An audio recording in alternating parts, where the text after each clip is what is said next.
Salve Imaginazéticos! Está no ar e nas redes o Imaginazé, seu panfleto eletrônico em formato de podcast, o podcast que traz assuntos do cotidiano, mas com colheradas de reflexão, para você não pensar que Brasil para lerdos é só uma forma de andar devagar.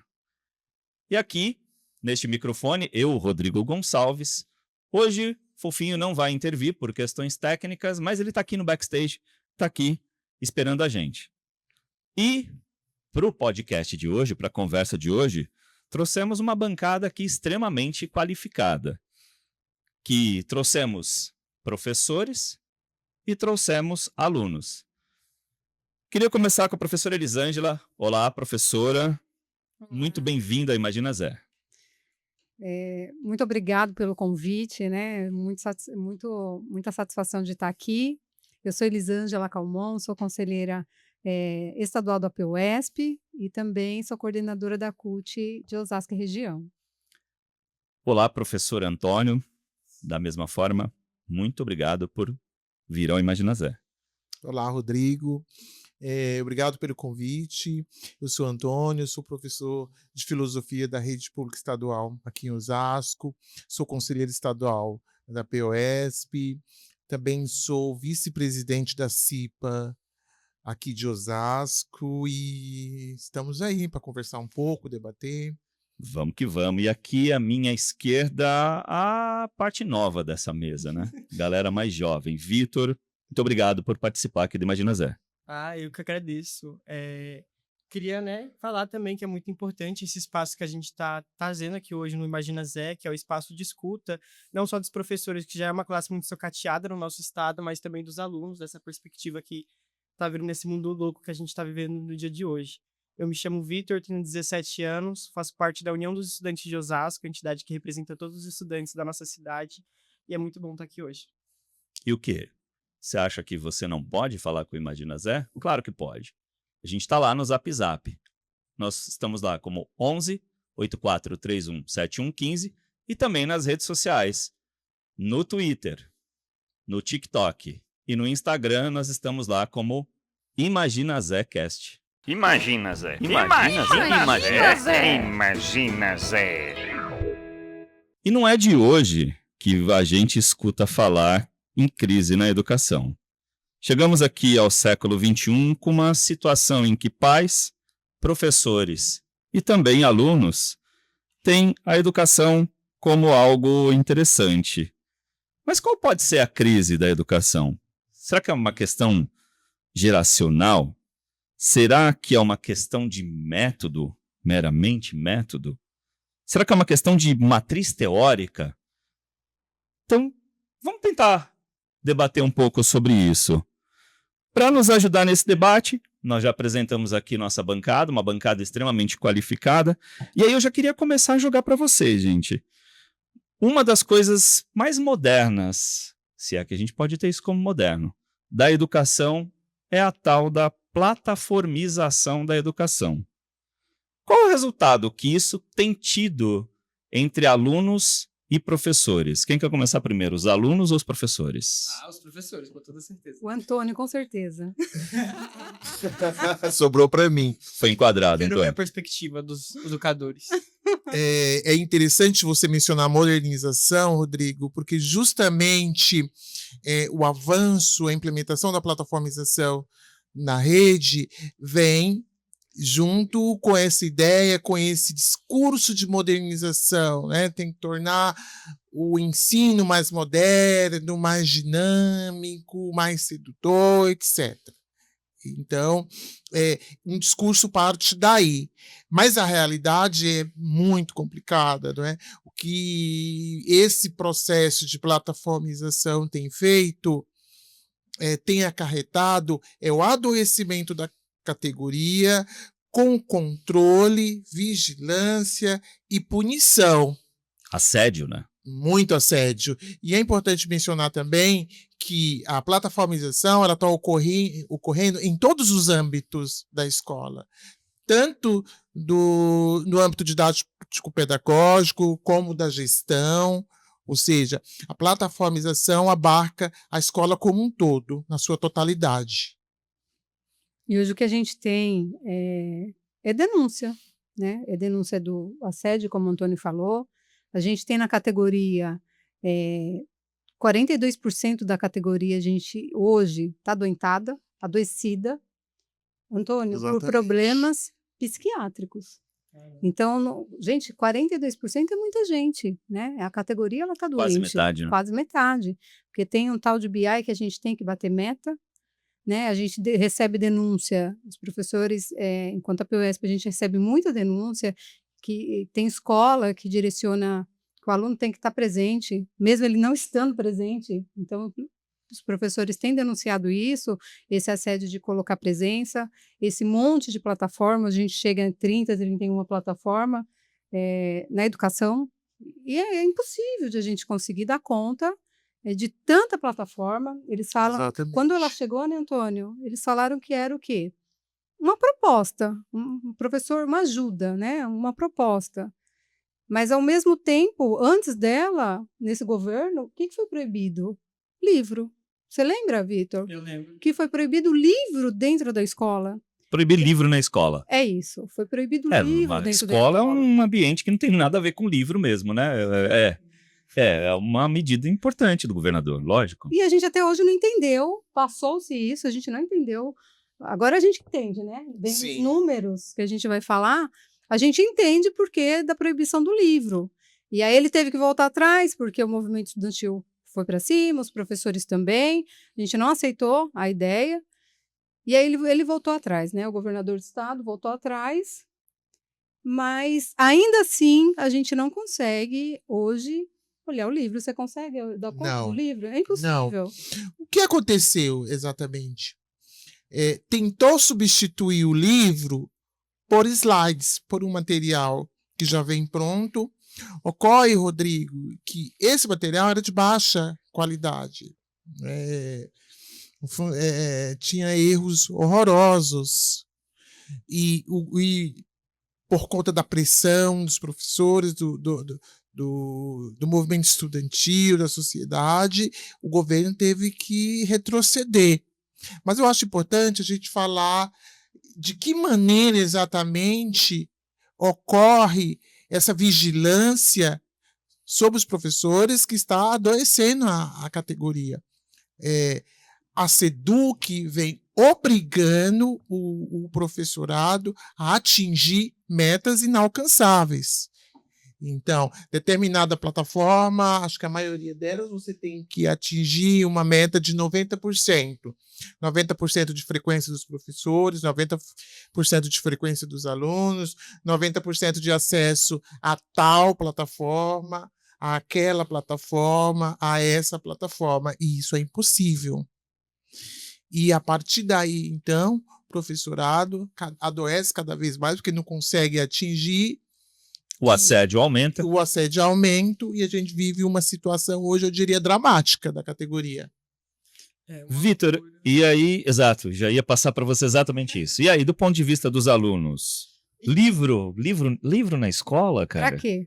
Pra que livro na escola? Talvez, se o governador e o secretário de educação fossem donos de livraria ou editora, talvez tivesse um pouco mais de livro, né? Mas acho que não é. Talvez seja porque eles nem de São Paulo são, né? Começa por aí a perspectiva.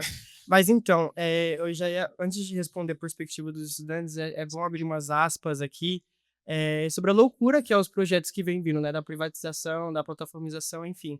Que a gente já tem exemplos ao redor do mundo de países, lugares que implementaram a plataformização do ensino e já voltaram atrás. Países de primeiro mundo, falando de educação, de saúde, enfim. Que viram através de pesquisas assim na base mesmo, que não faz sentido, que não é tão funcional como o modelo que já era utilizado através dos livros. Então foi uma grande revolta quando eles tiraram os livros das escolas. Foi acho que um grande passo que o governo Tarcísio trouxe assim de um projeto, mas não um projeto de melhoria na educação da classe, dos estudantes, dos professores, mas foi um projeto assim de continuidade, de sucateamento da educação como um todo, né, de fazer com que os estudantes ainda tenham uma perspectiva de ser mão de obra barata no futuro e não ter acesso à universidade, não ter uma perspectiva de vida construída de fato. Então acho que é isso que vem trazendo. E para os estudantes é uma grande loucura, né, porque junto com desses projetos, principalmente a plataformização, eles não entendem a realidade dos professores e dos estudantes. Eles estipulam isso por uma coisa assim irreal, porque eles não entendem a realidade, por exemplo, dos estudantes que trabalham na escala 6x1, por exemplo, dos estudantes que têm outras coisas para fazer dentro de casa, trabalhar, e que não entendem a realidade que não dá para fazer 31 plataformas em um dia, em uma semana, em um mês, porque isso é muito maçante, não entende a realidade de um dia a dia de um estudante, de um professor. Então, o que a gente tem na UEO, que é a União dos Estudantes de Osasco, é várias denúncias de estudantes que, infelizmente, não conseguem fazer essas plataformas e podem ficar sem nota, mas o que acontece é que o professor também fica cansado. Muitas das vezes, os professores têm que dar as respostas das plataformas porque não tem como você estudar aquilo a tempo e não tem como você concluir isso a tempo. Então, grandes denúncias, grandes casos assim caóticos na educação do Estado de São Paulo. E, sendo bem sincera, não sei qual que é o próximo passo que o movimento estudantil, que a PUESP tem que seguir para lutar com tudo isso, porque são vários projetos, assim, de fato, que sucateiam em cada âmbito da sociedade, em cada âmbito da educação. Seja como o processo de privatização, que começou muito antes, quando privatizaram para empresas que, enfim, de funcionários do terceiro, terceiriado? Terceirizados, das merendeiras, do pessoal que cuida da escola. Então, não é algo que vem de agora, vem de um projeto mesmo, a pequeno, médio e longo prazo. Então, é uma loucura. E isso ele tem razão, viu? A escola pública ela está sendo privatizada faz tempo. Ou a gente não está vendo, ou a gente finge que não quer enxergar. E ele falou o exemplo do pessoal da cozinha, que elas eram concursadas, elas tinham direitos. Hoje elas são trabalhadoras terceirizadas e perderam direitos, né? Tem o pessoal da limpeza que foi terceirizado. E aí a gente, enquanto professor, fez o quê? Nada, porque a gente não era agente da limpeza, fingimos que não estava acontecendo nada. Aí agora eles estão querendo terceirizar, a partir do mês que vem, a gestão das escolas. Mas eu também não sou diretor, não sou coordenador, eu não vou fazer nada. Então, é isso que está acontecendo, exatamente isso. Bem lembrado, eles estão terceirizando a escola faz algum tempo. Exatamente. Agora vem com esse processo. Com a plataformização. Isso, a gente tem hoje um gasto com essa plataforma de 500 milhões, né? Quase 500 milhões. É muita grana, é muita grana. E o Renato Feder é um dos donos da empresa que compra essas plataformas. Então, irônico. No mínimo, sim, totalmente antiético o que está acontecendo. Parece que tem algo de podre no reino da Dinamarca, né? É isso, é isso. O Feder sempre lucrou muito nesse processo de plataformização, digitalização, que vem ocorrendo de forma violenta na rede pública de ensino aqui em São Paulo. Ele, seus amigos, seus aliados. Eu não sei se ele ainda está ligado diretamente à Multiplan, mas me parece que antes, sim, ele era um dos acionistas. Mas o processo de plataformização nos coloca um grande desafio, não é, frente a esse processo, porque os professores estão sendo engendrados, não é, enquadrados, obrigados a utilizar as plataformas diariamente. Plataformas que, como mostrou a nota técnica que acabou de sair da RIPU, que não implicam a utilização dessas plataformas, não implica na melhoria da aprendizagem. Então, há de se perguntar, se não há relação do uso da plataforma com a melhoria da aprendizagem, por qual razão essas plataformas estão aí? Uma outra dúvida que eu acho que é recorrente e ela aparece. Nós tínhamos um movimento pela redução do uso de telas. Né? Se você tem um movimento de redução do uso de telas, não é um contrassenso o governo do estado de São Paulo e a Secretaria de Educação implementar plataformas e aumentar justamente o uso das telas? Sim, sim. E esse é um dos problemas. De um modo geral, não há fundamentação teórica, não há embasamento teórico para o uso indiscriminado das plataformas. E esse é um dos pontos, inclusive, que os especialistas têm levantado. Não se tem levado em conta o processo danoso que ocorre com o uso demasiado de telas. Não há, Rodrigo, isso, novamente, mencionando aqui a nota técnica da Repur, não há embasamento para o uso das plataformas. Ou seja, vai goela abaixo mesmo. Vai goela abaixo. É muito louco, porque eu lembro quando começou toda essa loucura, que, assim, eles trouxeram como justificativa esse projeto, assim, de trazer tecnologia para as escolas, que era justamente esse déficit que tinha, né? Que o estudante não tinha acesso à tecnologia, a computadores, a celular, muito da classe, assim, mais baixa da sociedade, que tá na escola estadual, na escola pública do estado de São Paulo. E o que a gente viu na prática é um projeto que não foi bem implementado ou muito bem planejado no sentido de dificultar a vida dos estudantes e dos professores. Porque, tipo, não dá para falar sobre trazer tecnologia para os estudantes, trazer essa onda tecnológica que está entrando no mundo todo, se dentro das nossas escolas, no dia a dia, a gente não tem 2 ventiladores que funcionam nessa loucura que está sendo a ebulição global. Então, começa por aí.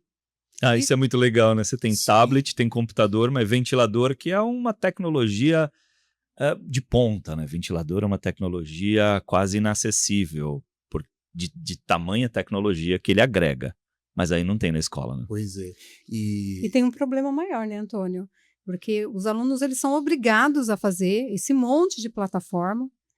Tem as tarefas que eles têm que fazer em casa, mas a gente tem, por exemplo, onde eu dou aula, que são alunos de comunidade. Em volta tem 5 comunidades, e a escola está no meio. Tem aluno que a gente sabe que vai para a escola e a única alimentação que ele tem significativa é a alimentação da escola. No inverno, agora frio, eles vão para a escola de meia, não sei se nessa escola é assim, e chinelo. Como é que eu vou cobrar desse aluno e tirar nota dele se ele não fizer as plataformas, se ele não tem um celular, se ele não tem internet? Às vezes é uma mãe que tem um celular, tem 4, 5 crianças, ela trabalha, precisa do celular, e aí chega muito à noite, o menino já está dormindo, não dá para fazer as tarefas. Então, eu acho que é muito pior, né? A situação que eles cobram, exigem, mas eles não dão o respaldo para o aluno fazer. O aluno não tem condição de fazer.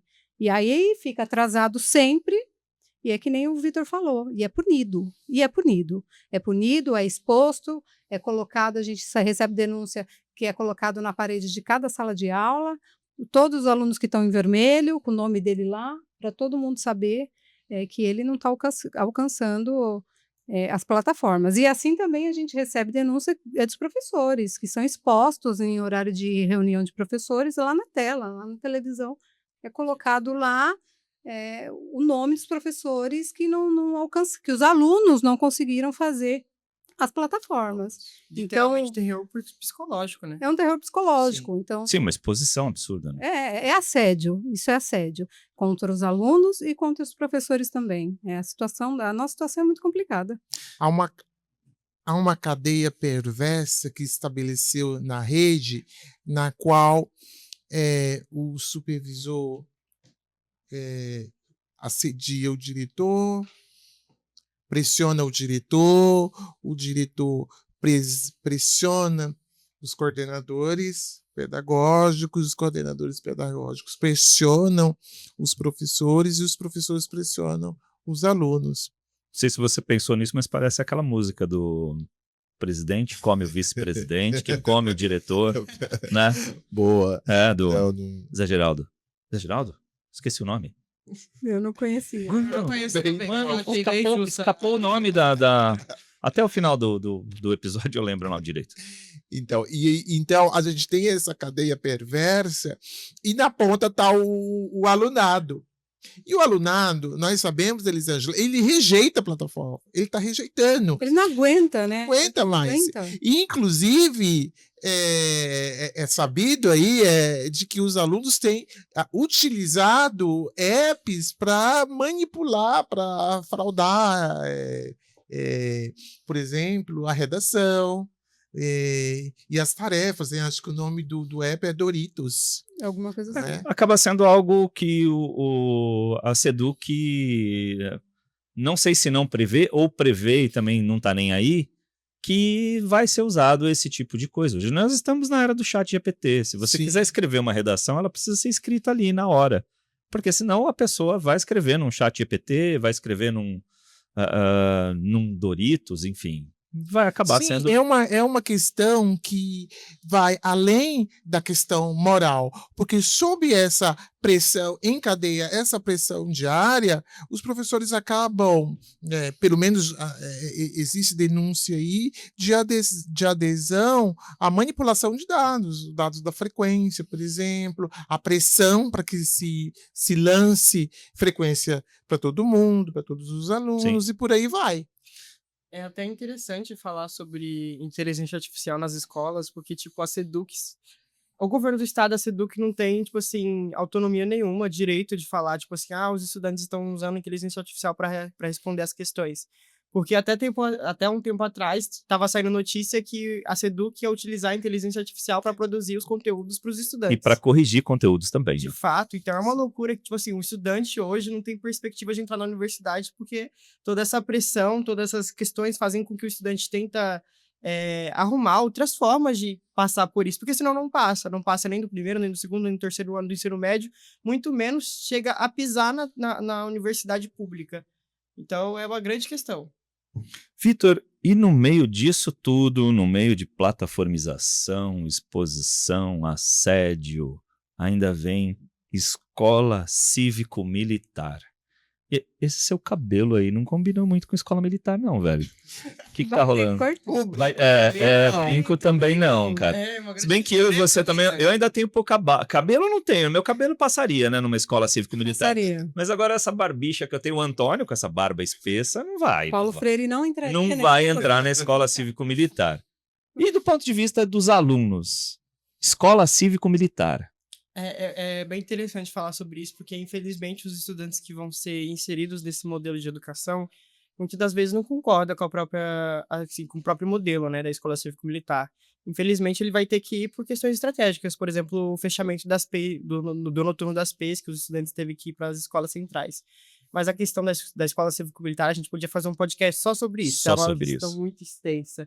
A gente tem, por exemplo, a questão, né, dos estudantes não poderem usar camisas ideológicas, o corte de cabelo, brinco, essas coisas, mas vai para muito além disso. As escolas que vão ser militarizadas não vão ter EJA, por exemplo. Então, é toda uma coisa muito estrutural que só piora a educação. E é um verdadeiro, assim, se você não concorda, se você concorda com o modelo da escola cívico-militar e não é contra isso, você também pode pensar numa perspectiva do próprio Fundeb, né? Que, tipo assim, não tem um aumento significativo na qualidade de educação. Então, na prática, é só um desperdício de dinheiro público que poderia ser utilizado, por exemplo, para a grande maioria não, a grande quantidade de escolas que tem de lata na capital de São Paulo, por exemplo. Então, a gente podia investir em outros lugares que precisam na infraestrutura, tem banheiros que não tem porta, tem vasos que não funcionam, tem tetos que caem na cabeça do estudante, tem escolas que anundam. Eu estudei em 2 escolas estaduais, eu não vou falar o nome aqui, mas tem no perfil da UEO, que foram inundadas durante as chuvas, no período das chuvas. Tem gente que passa frio, então são grandes setores assim que tem um déficit de investimento. E o governo do estado mesmo teve o 10 bilhões que recebeu do governo federal e não foram utilizados, e tem o corte da educação também, dos 10 bilhões da educação, que foi para diminuir, né, o mínimo necessário constitucional na educação. Então, assim, a gente só tem um déficit muito grande e coisas mal planejadas para investir. E com certeza, Vitor, não vai melhorar a qualidade do ensino, mesmo do ponto de vista material, as escolas que aderiram à militarização.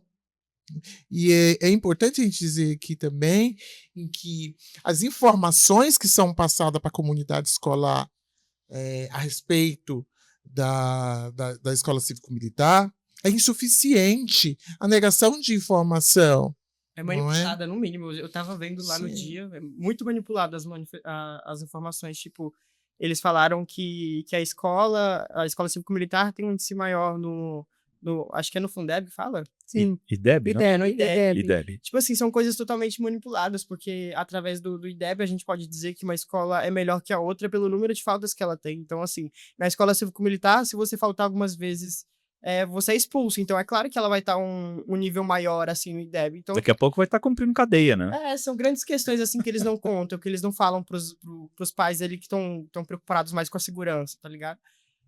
E na Lesp a gente teve uma amostra grátis, né, Vitor? A gente teve lá no dia da votação, os estudantes estavam lá, né, o movimento estudantil, os professores, a PUESP, e a gente foi recebido com violência, com spray de pimenta. Teve professor que saiu sangrando, aluno saiu sangrando, eles batiam, tá no YouTube, né? Quem quiser acompanhar, tem aluno que apanhou muito, que teve que ser socorrido e levado para o hospital. Então, isso na casa do povo, né? A gente Sim. estava na casa do povo, Na Assembleia Legislativa. na Assembleia Legislativa. Foi emblemático. Tem os deputados que foram querer entrar na frente para tentar proteger, o outro mandando descer. Teve deputado que apoiou junto com a Teve gente. deputado que apanhou. Então, a gente teve uma amostra grátis. Então, a gente não tem o direito de falar não, a comunidade não tem o direito de falar não. O conselho de escola não tem o direito de falar não, porque se fala não, você é perseguido e você é desse jeito que eles fazem, né? Teve aluno que foi preso. Teve aluno que foi preso. Um 7 estudantes que foram grupo de alunos que foram presos nesse dia por tentar dizer para o deputado que não é aquilo que os estudantes querem. A gente precisa de inspetor na escola. Tem escola que não tem inspetor, é um inspetor para 600 alunos, não tem como dar certo isso. Então, não é que a escola é violenta, a escola não tem funcionário. Violento foi a Lesp, né? Violento foi a Lesp. Não, aí o governo propõe propõe para resolver o problema da violência, mais violência. mais violência. É até louco falar sobre isso, porque, tipo assim, foi uma coisa muito louca. A gente tava ali na teórica Casa do Povo, né? E discutindo sobre o que a gente quer para a educação, tanto os professores através da PUESP quanto os estudantes através do movimento estudantil. E quando a gente tentava falar, a gente foi expulso do plenário e tal. E fomos recebidos, enquanto os deputados de direita, que já tinham maioria, já sabiam que ia ganhar tanto a direita e a esquerda lá dentro da Lesp, estavam votando a favor do projeto. Os deputados de esquerda que iam contra esse projeto e os estudantes e a PUESP já estavam lá fora. Enquanto eles votavam sim no projeto, que desde o início é errado, a gente apanhava no lado de fora do plenário. Então era uma coisa muito louca. No mínimo estranho, né, de se dizer. E tem uma coisa importante aqui que o Vitor falou, talvez tenha ficado meio en passant, mas eu acho que é importante colocar. Essa questão da redução de verba da educação. Isso foi promovido através de uma desvinculação de receita, né? Caso você não saiba o que é uma desvinculação de receita, a Constituição do Estado de São Paulo garantia que 30% da arrecadação fosse destinada à educação. Isso desde muito tempo. O governador Tarcísio, para melhorar a educação, ele reduziu o investimento, né? E isso você acha que pode ter sido em R$2, R$3, R$20? Não, foi 11 bilhões de reais. Né? Isso até 2026, dá 2 bilhões e 500 milhões por ano. Você disse que o investimento lá nas plataformas chega a um montante de 500 milhões, isso é 20% da verba que ele cortou da educação. E o resultado disso, vocês sabem qual foi? Já tem alguma medida. Vocês já viram? Viram? Eu pesquisei, gente. Eu fui Manda, Rodrigo. O Estado de São Paulo, no IDEB, os dados ainda não estão totalmente concluídos, mas o IDEB de São Paulo, que era de 4,7, isso são dados da própria Secretaria da Educação, do DIEESE e da PUESP, que cai de 4,7 para 4,5. 4,7 já estávamos abaixo da média, que é de 5, então a gente pode cair para 4,5. Esse é o resultado da desvinculação de receita que o Estado promoveu. E, aliás, tinha um deputado estadual, que é prefeito da cidade de Osasco, que votou a favor dessa desvinculação de receita, dizendo que esse dinheiro ia para outras áreas, como segurança, por exemplo, para bater em vocês lá fora. Era Sim. Por isso que eles estavam diminuindo a verba da educação, entendeu? Diminuindo a educação e aumenta na violência. Sim, o atual prefeito aqui de Osasco... Eu não falei o nome, né? Gerson Pessoa, tá? Do Podemos, votou a favor. Então, ele era da base do Tarcísio e votou seguidamente contra a escola pública, contra a categoria, contra o alunado. Então, foi um aliado, é um aliado do Tarcísio. Isso é importante a gente ressaltar, né? Nunca fez nada pela educação do Estado. Muito pelo contrário, promoveu a precarização diuturnamente do ensino, da aprendizagem, a precarização da escola pública.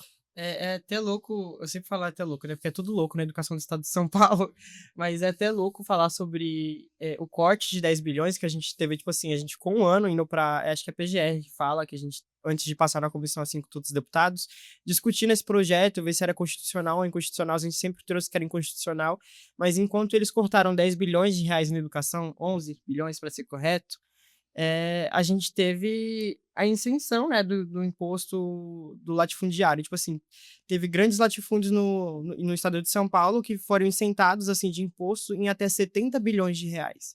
Então, foi 70 bilhões de reais que deixaram de ir para o governo do estado, enquanto 10 bilhões de reais eram tirados da educação. Então, é o mínimo, assim, contraditório. Coisas, assim, que não pesa na balança, tá ligado? Então, é essa a realidade que a gente tem hoje no Sim. governo do estado e no dia a dia da educação do estado de São Paulo. Não tem dinheiro, viu? A educação não tem dinheiro, falta canetão, falta papel higiênico, falta papel higiênico, Falta manutenção. falta manutenção, falta tudo. Mas tem dinheiro para a escola cívico-militar. E Não, para e- plataformas. Tem dinheiro para plataformas. as plataformas. Tem dinheiro para sucatear a escola, tem dinheiro. A gente está falando de escola cívico-militar, tem pai que pergunta, mas como que funciona isso? Quem que vai dar aula? O professor sai? A polícia entra? Como que funciona isso? Então, quem vem é um policial com ensino médio, aposentado. A gente entende, Antônio, meninos, quando a pessoa aposenta, ela já deu tudo que ela tinha. Ela não aguenta mais, por isso que aposentou. A aposentadoria é um momento que você já fez tudo o que podia. Então, como é que você pega um policial aposentado e coloca ele dentro de uma escola com 600 estudantes? Não tem como isso dar certo, porque ele não entende de ensino-aprendizado, ele não entende de psicologia da educação, ele não tem paciência, porque a idade não permite, e também porque a profissão não é uma profissão de pessoas Tem pacientes. qualificação técnica para isso, né? Ele Nem estudou para técnica, isso, nem né? científica, e vai ganhar muito mais que o professor. Hoje, o professor no estado de São Paulo, ele não recebe o piso. O piso é o que toda profissão tem um piso. Ninguém, por lei, pode ganhar menos que o piso. Mas nós, enquanto professores do estado de São Paulo, a gente não recebe o piso, né? Porque subsídio não é salário. Então, a gente não recebe o piso. Você sabe quais são os dados oficiais com relação aos salários dos professores do estado de São Paulo? O estado de São Paulo é o segundo maior salário. Isso aqui são dados oficiais, tá? Segundo maior salário do Brasil. Para uma jornada de 40 horas semanais, o professor ganha R$ 4.580. Eu fiz o cálculo aqui, ele paga em média R$ 249,87 de imposto de renda. Isso dá na alíquota ali de 20% do imposto. Isso daí consome quase 10% da renda do professor que está nesse piso. É verdade esse piso? R$ 4.580. O professor está ganhando R$ 4.580 no estado de São Paulo? Salário não, a gente ganha em forma de subsídio. Mas subsídio não é salário. Quem está aposentado, por exemplo, não tem recebe index, subsídio. exato. Se eu, sei lá, fico afastada, eu não recebo o subsídio. Então, o subsídio ele não entra na carreira. Então, ele não é salário. Subsídio não é salário. Tanto é que ele tira a qualquer tempo. Então, Sim. o estado de São Paulo não paga o piso. Ele não paga o piso salarial do professor. Isso é uma luta que a gente tem, é uma luta que a PUESP tem para que o governo pague o mínimo para a categoria. E isso tem refletido dentro das escolas pela falta dos professores. Eu entro numa sala, eu tenho todas as salas, eu tenho todos os terceiros do noturno. Eu entro em todos os terceiros e quando eu pergunto sobre o que cada um vai cursar, ninguém quer saber de ser professor. Os meninos, quando eu pergunto, gente, quem vai ser professor? Eles levam até um susto. Parece que eu perguntei quem vai ser assassino a partir de hoje. Eles até... Não, professora, Deus me livre. A gente tem universidade aqui em São Paulo que o ano passado abriu o curso gratuito de formação de História e Geografia, por exemplo. E não teve matrícula, não teve inscrito. Baixíssima adesão. Não teve inscrito. Não, o curso gratuito não abriu, porque não tinha procura. Não tinha. Vitor, você quer ser professor? Eita, que é isso? Então, na realidade do estado de São Paulo, não sei Então. não, viu? Não sei se eu quero encarar isso tudo de novo na perspectiva dos professores. Eu já encaro no do estudante. E é difícil, porque é uma forma, o professor, ele é aquele que forma todas as profissões, né? Esse apagão que está tendo, que a gente sabe pelas pesquisas que tem, esse apagão de professores, não só no estado de São Paulo, mas no Brasil, eu fico até com medo, porque como que a gente forma a humanidade, como que a gente forma o cidadão sem passar pelo professor, né? Então, é muito triste isso, né? Não é mais uma carreira atrativa. Não. Não é? Né? Segundo dados aqui do INEP e do MEC, nós tivemos no último período aqui 52% de queda de matrículas em cursos de matemática, 60% em física, 48% em química. Eles não trazem os dados de outras disciplinas, aí eles colocam como geral, mas a queda é de 40%. Então, isso que você está falando é um dado real. Calcula-se que ali 2030 a gente deve ter um apagão de professores. É bem triste, né, ver essa... E cortando verba da educação, isso vai melhorar, né? Com toda certeza. Porque assim, quando você tá ruim numa situação, você vai lá e corta a verba, porque aí melhora, né? Pelo menos, eu acho que é assim. É Porque a lógica que eles seguem. seria muito burro que fosse o contrário. Eu imagino que seja isso, né? Só pode. A gente vive um momento terrível. Ninguém quer ser mais professor. Não é uma carreira mais atrativa. O salário não corresponde à formação do professorado, que tem ensino superior, tem uma graduação. Quanto que é o nosso Vale Almoço? Nossa, uma vergonha, né? Dá pra chamar de vale dogão ou não? Nem dá, é só coxinha mesmo. É R$12. Né? R$12. Meu Deus, sério. Qualquer aluno pior do do que eu ensino, imaginei. qualquer aluno do ensino médio tem uma vale alimentação superior, né? R$12. É vergonhoso. Eu tenho vergonha de falar. Retira aí. Chega a ser absurdo. Retira aí do ar porque dá vergonha de falar. É louco, né? Porque, tipo assim, falta dinheiro em todos os âmbitos quando fala de educação no estado de São Paulo. Eu tava vendo e até o EJA não passou distante, né, dessa lógica. Eu duvido você acertar quanto foi investido no EJA. Eu não sei, eu não peguei esse dado. Esse aqui faltou, não fiz essa parte da lição de casa. Não estava na plataforma. Eu, sinceramente, não sei. Pelas portarias que lançaram, foi, tipo assim, de 0... Gente, não é brincadeira. Não é fake news, tá? Do site, assim, da Seduc, vocês podem procurar. De 0 a R$10. Nossa Senhora. Tipo assim, pro EJA. Mas Distante. Historicamente, a educação de jovem e adulto vem sendo colocada de escanteio. E a tendência, inclusive, é desaparecer. Ela está ali em algumas poucas escolas em Osasco, 2 ou 3, salvo engano. Não há movimento no sentido de informar a população dessa possibilidade de formação, de retomar os estudos. Então, há um ataque a EJA, e é terrível o momento. Não se discute, não há material específico para essa parte do alunado. Então, as perspectivas não são boas. Na verdade, é o ensino noturno, né? O ensino noturno, a impressão que eu tenho, é que eles querem exterminar o ensino noturno. Aqui em Osasco, por exemplo, a gente tem 51 escolas. 27 perderam o ensino noturno. Porque quando vira PEI, você perde o ensino noturno. Quando perde o ensino noturno, você obriga o aluno a escolher. O aluno trabalhador ele tem que escolher entre trabalhar e estudar. E é óbvio que ele vai escolher o trabalho, porque o trabalho não é uma opção. O trabalho é a sobrevivência. Então, a gente tem 27 escolas de 51 que expulsaram os alunos trabalhadores, porque o aluno não consegue trabalhar e ficar 9 horas na escola. Então, essa condição que tem, eu acho que o ensino noturno, o ensino do aluno trabalhador, ele está em ritmo acelerado, avançando, né? Em Osasco, no estado de São Paulo, ele está avançando. Isso já tem dado, tá? Eu estava procurando aqui, não estou encontrando agora aqui o dado, mas já tem dado que essas mudanças no estado de São Paulo aumentaram a evasão escolar. Então, assim, mais uma vez, parabéns ao governo do estado, que realmente está tratando a educação de forma séria, de forma responsável.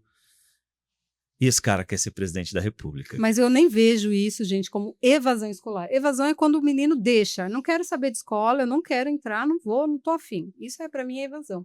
Quando a escola fecha a porta e o menino não tem como fazer matrícula, e para mim isso é exclusão.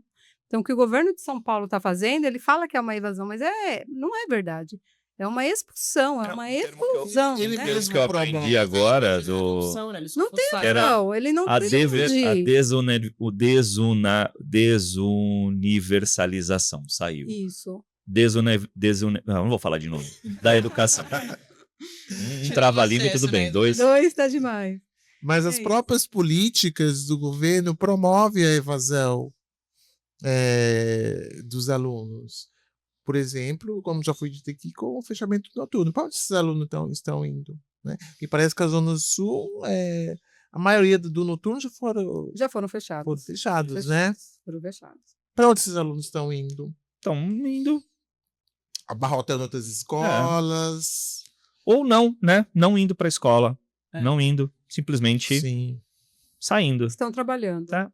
Alguns deles também foram mandados para escolas mais centrais, né, que já são lotadas, aí tem a questão da climatização. Exatamente. Grande caos. Outros vão para o mercado de trabalho, mais uma vez, na lógica de mão de obra barata, porque não tem formação.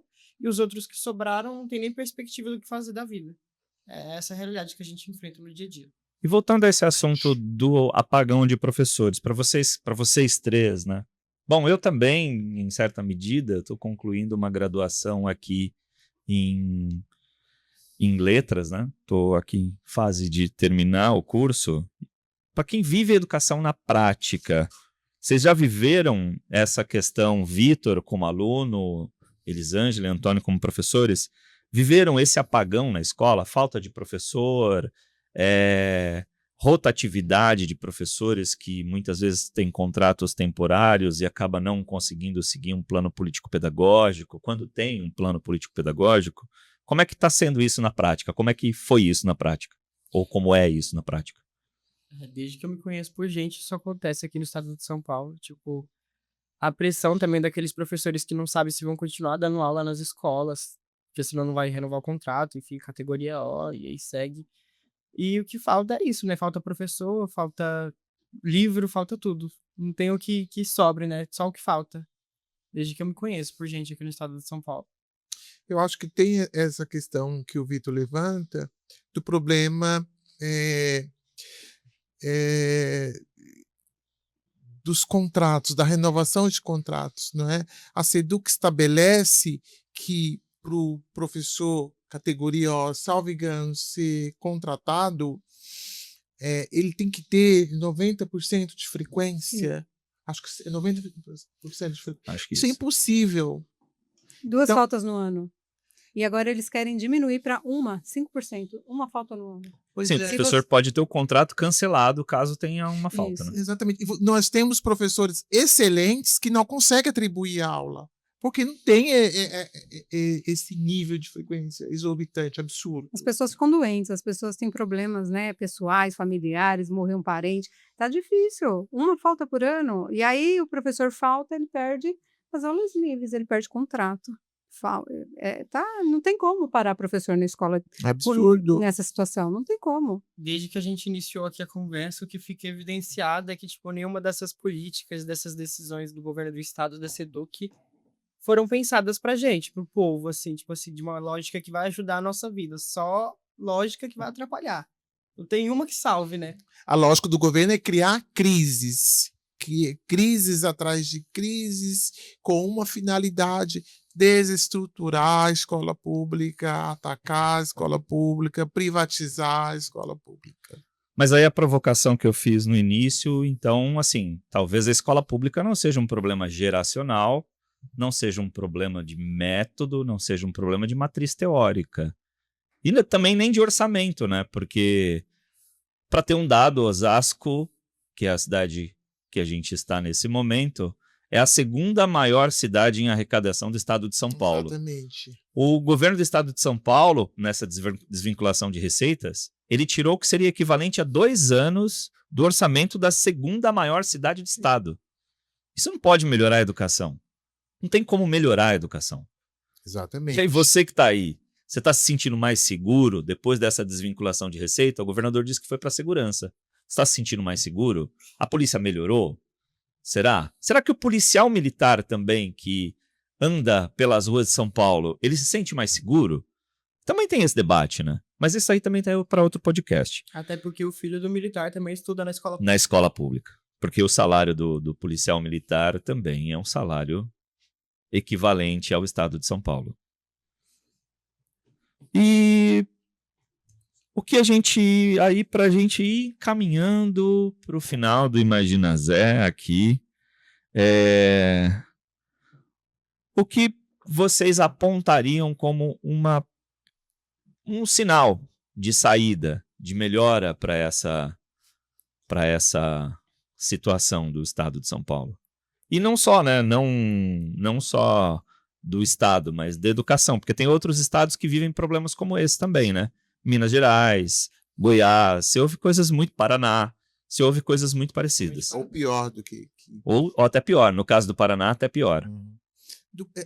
O momento que a gente vive, do ponto de vista histórico, é um momento difícil aqui em São Paulo, não é? Porque há esse projeto de privatização, de destruição da escola pública e privatização, né? Haja vista aí quase 500 milhões de dinheiro para as plataformas, para as empresas privadas, e com tendência a aumentar, Rodrigo. Né? Tem uma plataforma nova aí, aparecer, tem um nome dela, eu não me recordo agora, que a gente nem sabe. E como que a gente faz para enfrentar essa situação? Muita organização, a organização do professorado, porque a luta ela é coletiva, não é individual, não é individualmente que a gente vai achar o caminho. Né? E a gente tem que começar se organizando para dizer não às plataformas. O professorado tem que parar de utilizar as plataformas, e esse é um desafio que a gente tem aí para os próximos anos, como fazer isso, como se organizar de uma maneira eficaz para fazer essa luta, essa resistência. Elisângela. Eu concordo com o Antônio. Já tem um movimento dentro das escolas, porque não tem como alcançar, não é algo que assim, porque não tem como alcançar os índices, a meta, né? Como Sim. o professor Fernando falou, a desigualdade é a meta, né? E tem um outro que falou que a crise na educação não é uma crise, é um projeto de destruição da educação, que está dando certo. Sim. E está em ritmo acelerado. E cabe a nós, né, dos professores, movimento estudantil, que é tão importante, né, que foi tão importante, a história conta, né, o que o movimento estudantil fez. Exato. No golpe militar, eles estavam lá e foi peça fundamental, para que a gente conseguisse derrubar. E a gente já conseguiu também na ocupação das escolas, porque não é de agora que eles tentam fechar a escola, que tentam terceirizar a escola. E o movimento estudantil veio, ocupou as escolas, né? E a gente tem que, juntos, mobilizar toda a categoria para dizer não, para dizer basta, porque o governo vai passar, nós não. A gente fica, a gente é concursado, a gente é professor, e a gente não pode permitir que alguém que nem é professor, que não sabe nem o que está fazendo, que não conhece o chão da escola, que não conhece os alunos, não conhece a comunidade escolar, venha ditar metas e regras para que a gente acabe ajudando no processo de destruição da educação. E é importante também, Elisângela, lembrar que o ataque agora também veio para as direções, Rodrigo, para a supervisão. Sim, verdade. Não são só os professores. Não é só o professor. É preciso haver aí uma tomada de consciência para todos esses atores, para todos esses players que estão aí, da importância de se organizar para fazer o enfrentamento da política do projeto neoliberal de destruição da educação. E a fala, só para finalizar, a fala do secretário, Renato Feder, o que ele disse, essas últimas lives que ele faz? Professor, tem autonomia, eu não quero saber como, mas eu quero a meta. Se vira. Se vira, eu quero o resultado. E a gente tem aqui no estado de São Paulo quase 70 diretores que foram retirados das suas funções porque não conseguiram, na verdade eles não mentiram, eles falaram a real, porque tem escola que a gente sabe, que a gente recebe denúncia, que tem colocado presença para o aluno que nunca foi. Tem uma escola que uma professora denunciou que tinha um aluno que tinha falecido, e ele estava com presença. Então, é muito... E aí, o diretor que não aceita, que não cai, né, nessa conversa, ele é retirado. E o que foi aconteceu em Osasco, por exemplo, a gente teve uma diretora com 30 anos de escola, concursada, que já tinha uma afinidade com a comunidade escolar, ela foi retirada como se fosse um objeto que não serve mais. Então, só a mobilização, a luta dos professores, já aproveitar aqui, finalizando, o que a gente, enquanto o Antônio, eu e vários outros professores, a gente está lançando um movimento aqui na nossa cidade chamado Movimento Respeitem os Professores. Acompanhe aí no Instagram, @respeitem os professores, porque a gente vai aqui se organizar, se fortalecer e falar não para essa situação que está sendo colocada para a categoria. Vitor, e aí? O que fazer? Qual é a luz no fim do túnel? Você apontaria para algum lado? Então, a gente viveu um grande, assim, para finalizar, né? A gente viveu um grande processo, assim, de despolitização na pandemia, enfim, que as pessoas já chegaram no ensino médio sem essa luz, né? E já nesse caos. Então, acho que a gente tem que trazer nesse futuro e nesse presente que nos pertence é a revolta, né? Porque só a revolta dos estudantes que vivem o dia a dia, que vêm ficar 1 hora esperando um ônibus onde nem ponto tem, e nem tem um passe livre, estudantes que só comem na escola, os estudantes que sofrem os cortes na educação, os professores que são mal pagos, que adoecem. É a unidade, né? A unidade para superar os desafios do nosso tempo, né? Essa conjuntura tão complicada que a gente tem agora.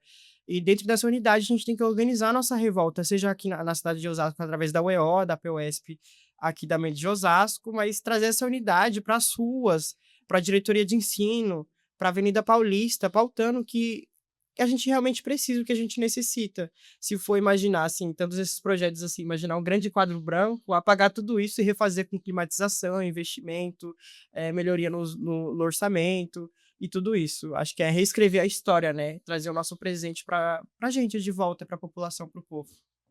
Eu queria aqui, para encerrar de verdade, eu queria fazer uma provocação. Antônio e Elisângela, eu queria que vocês convencessem o Vitor, nosso camarada aqui, a fazer uma licenciatura, ser professor. O que vocês falariam para ele? Falar assim, Vitor, cara... E eu ainda sou professor de filosofia. Filosofia, exato. Que não serve para nada, que não tem utilidade. Isso segundo o governo do estado, né? Diga-se de passagem. Vamos dizer, porque pra gente isso... Na prática... a gente não acha isso, mas o governo diz isso. Ô, Vitor, olha... Você não vai ter um bom salário. Não vai ser respeitado pela sociedade. Gente, quando eu estou numa roda assim, de amigos, que tem alguém que chega assim, e eu vou me apresentar, um amigo de um amigo, uma amiga, e a pessoa pergunta, mas o que você faz? Quando eu falo que eu sou professora, todo mundo até da outra mesa. Nossa, coitada! Coitada. Então, você não tem valorização na sociedade, infelizmente, porque as pessoas acham que a gente é coitado. Como você aguenta? É isso que a pessoa fala. Nossa, mas professor, você é tão jovem, por que você não faz outra graduação? Mas já tenho, eu também sou esteticista, mas eu gosto da sala de aula, né? Eu gosto. Então, mas é algo que move a gente, né? A gente fala, mas por que você continuou? Você é tão ruim assim? Porque é da alma. É da alma. É uma coisa que move a gente, que dá... É uma satisfação, assim, eu não sei explicar o quanto é bom, porque tudo mostra que é ruim, tudo caminha para é uma coisa ruim. Mas você colocar um aluno na universidade, ele vir para olhar para você, chorar e falar para eu conseguir, né? Conseguir. Isso não tem nada que pague. Então, é o amor, né? É o amor. Claro que a gente quer salário, a gente quer condição Somos trabalhadores. somos trabalhadores, a gente quer trabalhadores. condição para Exatamente. trabalhar, Queremos boa Mas remuneração. boa remuneração. E mesmo com a ruim, a gente continua. E eu acho que se não tivesse remuneração, eu ainda assim continuaria, porque, não sei, eu acho que Deus coloca o dedo e fala, é você. Verás que um filho teu não foge à luta. E a gente está garantido também, Vitor, no céu, porque se eu passar lá e falar você não entra, é na hora que eu falo, gente, vamos chamar aqui todos os professores, a gente vai arrombar essa porta e você entra. Então, acho que está garantido também um lugarzinho no céu. E aí, Vitor, convencido? Quem sabe um dia. É isso aí. Imagina Zé. Falando em educação, para finalizar o episódio de educação, quem é meu amigo sabe, eu perdi meu pai há mais ou menos um mês. Eu queria dedicar o episódio de hoje à pessoa que me educou. Então, hasta sempre, companheiro. Obrigado, gente. Ah.